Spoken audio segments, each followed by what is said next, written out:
মৃত্যু ঝুঁকি আর উত্তাল সমুদ্র কিছুই যেন থামাতে পারছে না ইউরোপমুখী বাংলাদেশিদের। ২০২৫ সালে অবৈধ পথে ইউরোপে প্রবেশের তালিকায় বেশ কিছু দেশকে পেছনে ফেলে শীর্ষস্থান দখল করেছে বাংলাদেশ।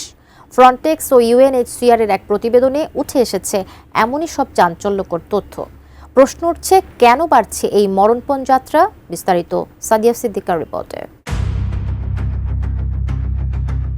২০২৫ সালে ইউরোপের অনিয়মিত অভিবাসন মানচিত্রে এক অনাকাঙ্ক্ষিত ও উদ্বেগের নাম হয়ে দাঁড়িয়েছে বাংলাদেশ।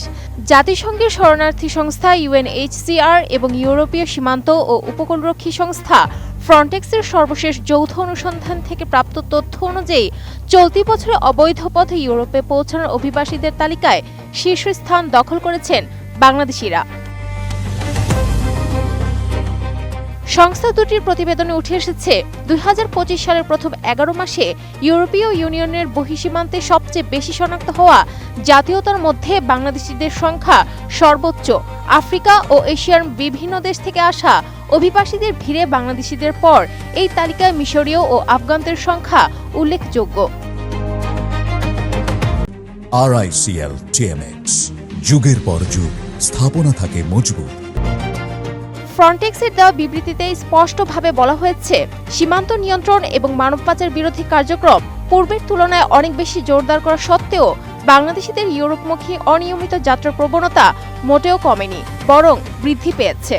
বিশেষ করে সেন্ট্রাল ভূমধ্যসাগরীয় রুট ব্যবহার করে বাংলাদেশিদের ইতালির উপকূল এবং গ্রিসের বিভিন্ন দ্বীপে পৌঁছানোর হার গত কয়েক বছরের রেকর্ডকে ছাড়িয়ে গেছে।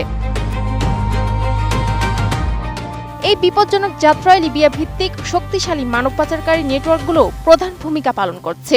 পাচারকারীরা মূলত সাগরের উত্তাল জলরাশি পাড়ি দিয়ে ইউরোপে পৌঁছানোর মিথ্যাশ্বাস দিয়ে বাংলাদেশিদের প্রলুব্ধ করছে। ইউরোপীয় সংস্থাগুলোর তথ্য বিশ্লেষণে দেখা যায়, বাংলাদেশিদের এই ঝুঁকিপূর্ণ অভিবাসনের পেছনে মূলত গভীর অর্থনৈতিক কারণ ও আর্থসামাজিক বাস্তবতা কাজ করছে।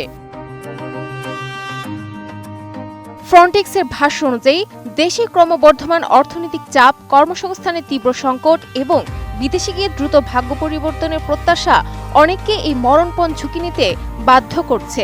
মানসম্মত আয় সুযোগের অভাব এবং সামাজিক চাপের কারণে সাধারণ মানুষ মানব পাচারকারীদের খপ্পরে পড়ছেন। যদিও ইইউ সীমান্তে নজরদারি ও আইনি কড়াকড়ি বৃদ্ধি পেয়েছে, তবে বাংলাদেশিদের ক্ষেত্রে এর প্রভাব অত্যন্ত সীমিত বলে মনে করছেন বিশেষজ্ঞরা। এদিকে ইউএনএইচসিআর পরিসংখ্যান থেকে উঠে এসেছে, ২০২৪ সালে ৪,০০০-এর বেশি বাংলাদেশি অবৈধ পথে ইতালি গেছেন। অবৈধ এই পথ বেছে নেওয়ায় নৌকাডুবি সহ নানাভাবে মারা গেছেন ৭০০-এর বেশি মানুষ। এছাড়া ২০২৩ সালে সমুদ্রপথে ইউরোপের দেশগুলোতে প্রবেশের চেষ্টার সময় নিখোঁজ বা মৃত্যুবরণ করেছেন ৩,৭৬০ জন অভিবাসী। এর মধ্যে কয়েকশো বাংলাদেশি বলে ধারণা করা হয়। Sadia Siddiqua, ATN news.